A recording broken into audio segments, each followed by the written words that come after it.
नाज़रीन आदाब। 14 अक्टूबर 2024 मुताबिक 10 रबीउल सानी के अवधनामा वॉइस एडिशन में आपका खैर मकदम है। आप समाअत फरमाने जा रहे हैं अवधनामा में शाये अहम खबरों के खास हिस्से।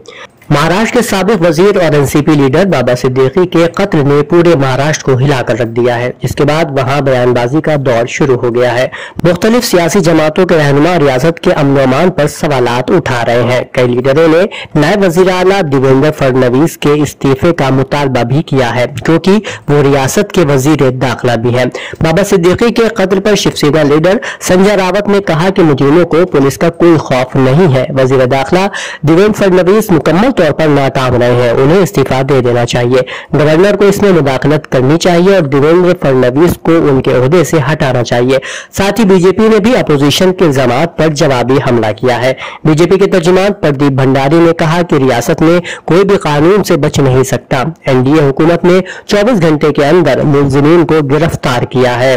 वही कत्ल के मामले में पुलिस ने मजीद तफसीलात का इंकशाफ किया है, जो इंतहाई चौंका देने वाले हैं। शनिचर की रात मुंबई के इलाके में बाबा सिद्दीकी को गोली मारकर कत्ल किया गया था और अब पुलिस जराये ने बताया कि कत्ल की साजिश में मुलजिमान ने मिर्च स्प्रे इस्तेमाल करने का मंसूबा बनाया था, लेकिन ऐन वक्त पर मुलजिम शिव कुमार ने फौरी तौर पर गोली चला दी। रिपोर्ट के मुताबिक पेपर स्प्रे धर्मराज कश्यप के पास था। पुलिस इस मामले में अब तक 2 मुलजिमान को गिरफ्तार कर चुकी है।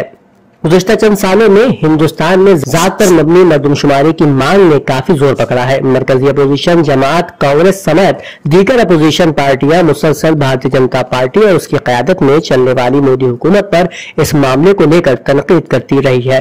कांग्रेस ने अपने इंतखाबी मंशूर में भी इस अहम मसले को शामिल किया था। अपोजिशन जमातों का इल्जाम है कि मोदी हुकूमत और बीजेपी जानबूझकर जात पर मबनी मरदमशुमारी को नजरअंदाज कर रही है।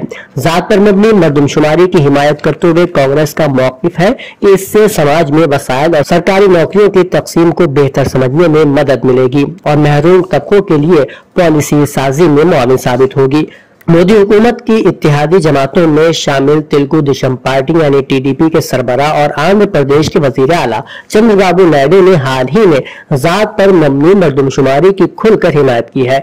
नायडू ने कहा कि मरदमशुमारी के जरिए इक़्तिसादी जायजा लिया जा सकता है और माशरती अदम मसावात को कम करने के लिए हुकूमती पॉलिसियां बनाई जा सकती हैं। मुल्क के मौजूदा तशवीशनाक हालात की तरफ इशारा करते हुए सदर जमीयत उलमा हिंद मौलाना अरशद मदनी ने कहा कि इस वक्त मुल्क के हालात जिस कदर तशवीशनाक है, इसकी माजी में नजीर नहीं मिलती। इस वक्त यके बाद दीगरे जो वाकयात पेश आ रहे हैं, इससे अब इसमें कोई शुबा नहीं रह गया कि हिंदुस्तान फुस्तायत की गिरफ्त में चला गया है। उन्होंने आइंदा 3 नवंबर को इंदिरा गांधी इंडोर स्टेडियम में जमीयत उलमा हिंद की होने वाली अजीमुश्शान कॉन्फ्रेंस की तैयारी के सिलसिले में जमीयत में मुल्क की मुख्तलिफ रियासतों से आने वाले जमीयत उलमा हिंद के जिम्मेदारान और ओहदेदारान से कॉन्फ्रेंस की गरज व गायत पर रोशनी डालते हुए इस ख्याल का इजहार किया। उत्तर प्रदेश के सीएम योगी आदित्यनाथ ने इतवार की सुबह गोरखनाथ मंदिर में अवामी दर्शन के दौरान तकरीबन 300 लोगों से मुलाकात की। वो खुद गोरखनाथ मंदिर इहाते के महंत दिग्विजयनाथ स्मृति भवन के सामने कुर्सियों पर बैठे लोगों के पास पहुंचे और एक एक करके सभी के मसाइल सुने। जनता दर्शन में सीएम योगी ने अफसरान को वाज़ेह तौर पर हिदायत दी है कि गैर कानूनी तौर पर किसी की जमीन पर कब्जा करने और कमजोरों को जड़ से उखाड़ फेंकने वालों को किसी भी हाल में बख्शा नहीं जाना चाहिए। बाबा सिद्दीकी के कत्ल के बाद बीजेपी हुकूमत हिज़्ब इख्तिलाफ के निशाने पर है। उत्तर प्रदेश कांग्रेस के रियासती सदर अजय राय ने एनसीपी लीडर की मौत पर दुख का इजहार करते हुए कहा कि बीजेपी के राज में जंगल राज उरूज पर है। उन्होंने कहा कि जहां भी बीजेपी की हुकूमत है, वहीं जंगल राज कायम है, जिसे खत्म करने के लिए आवाम को कांग्रेस और इंडिया इत्तेहाद की हिमायत करनी चाहिए। अजय राय ने कहा कि बाबा सिद्दीकी मुंबई में एक बड़े लीडर रहे हैं। उन्होंने समाज में अपना इज्जत व वक़ार बनाया है। कांग्रेस पार्टी से उनके बेटे एमएलए हैं। यकीनी तौर पर यह एक अफसोसनाक हादसा है, क्योंकि एक ऐसे शख्स का कत्ल कर दिया गया जिसने समाज के लिए बहुत से फलाही काम किए थे। गोमती नगर के विभूति खंड में वाक़िअ उर्दू अकेडमी में राष्ट्र जागरूक ब्राह्मण महासंघ के जरिए मुनक्किदा टैलेंट इन्वेस्टर तकरीब में साबिक डिप्टी सीएम और राज्यसभा रुकन डॉक्टर दिनेश शर्मा ने मेहमान खुसूसी की हैसियत से शिरकत की और समाज के मुख्तलिफ शोबों में बेहतरीन काम करने वाले तलबा और तालिबात को एजाज से नवाजा। اس موقع پر سابق ممبر قانون ساز کونسل سریش کشیپ، سابق MLA لوکیش دکشت، تنظیم کے صدر پنڈت RD شرما، ڈائریکٹر وقف وکاس نگم شفاعت حسین، ایڈوکیٹ سنیل سنگھ تومر، شری کمل اور شری رام گوپال کشیپ وغیرہ خاص طور پر موجود رہے۔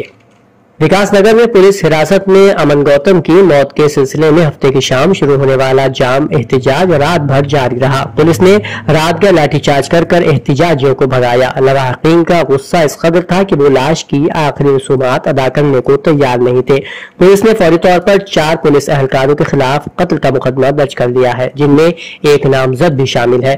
سخت کارروائی کا یقین دلایا ہے۔ پھر اتوار کی دوپہر کو خاندان آخری رسومات ادا کرنے کے لیے تیار ہوئے۔ جوا کھیلنے کی اطلاع پر پولیس جمعے کی رات وکاس نگر سیکٹر 8 پہنچی تھی۔ اس نے 24 سالہ امن گوتم اور اس کے دوست سونو کو اٹھایا تھا، جو پارک کے قریب موجود تھے۔ کچھ دیر بعد امن کا انتقال ہو گیا تھا۔ لواحقین نے پولیس پر الزام لگایا تھا کہ اس کے ساتھ مار پیٹ کی گئی ہے۔ ہفتے کو پولیس نے لاش کو پوسٹ مارٹم کے لیے بھیج دیا۔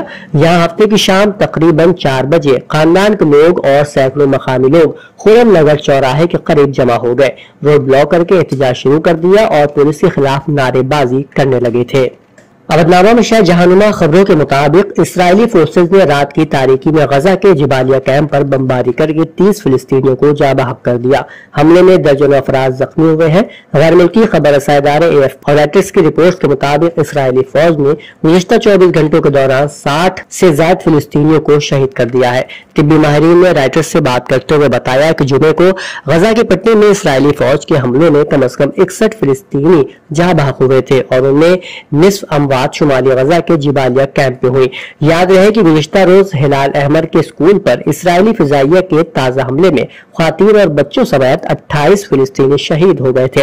فلسطین کی سرکاری خبر رساں ایجنسی وفا نے بھی اس بات کی تصدیق کی کہ اسرائیل نے گزشتہ روز مختلف علاقوں کو نشانہ بنایا، جس میں بے گھر افراد کو پناہ دینے والا ایک اسکول بھی شامل ہے۔ امریکی صدارتی الیکشن میں ڈیموکریٹک پارٹی کے امیدوار کملا ہیرس کی طبی رپورٹ منظر عام پر آ گئی، جس میں ان کی صحت کو بہترین اور صدارت کے منصب کے لیے فٹ قرار دیا گیا، اور اب ڈیموکریٹک امیدوار اس بنیاد پر اپنے حریف اور ریپبلکن امیدوار ڈونلڈ ٹرمپ پر اپنی صحت کی رپورٹ شائع کرنے کے لیے دباؤ ڈال رہے ہیں۔ ٹرمپ کے خلاف شرمندگی کا سبب بننے والی بحث کے بعد ڈیموکریٹک پارٹی کے اندر بھی بائیڈن کی ذہنی صحت کے حوالے سے سوالات اٹھنا شروع ہو گئے تھے، جس کے بعد انہوں نے رواں سال جولائی میں اس منصب سے دستبردار ہوتے ہوئے صدارت کے منصب کے لیے کملا ہیرس کی حمایت کا اعلان کیا تھا۔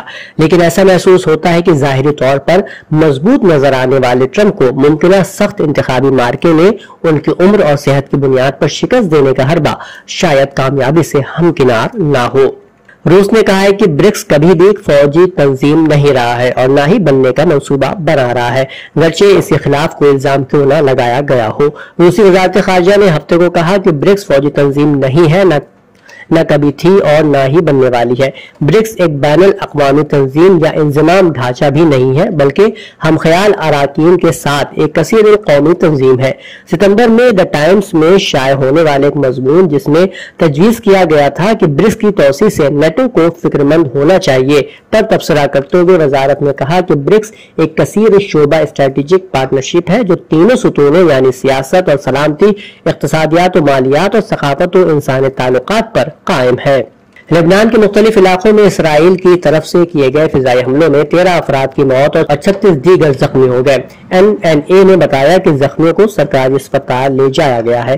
NNA کے مطابق اسرائیل نے کوہ لبنان کے گاؤں معیسرہ میں ایک اور عمارت کو نشانہ بناتے ہوئے فضائی حملے کیے، جس کے نتیجے میں 5 افراد کی موت اور 14 زخمی ہو گئے۔ اودھنامہ میں شائع خبریں اور مضامین کو مکمل طور پر پڑھنے کے لیے www.awadhnama.com پر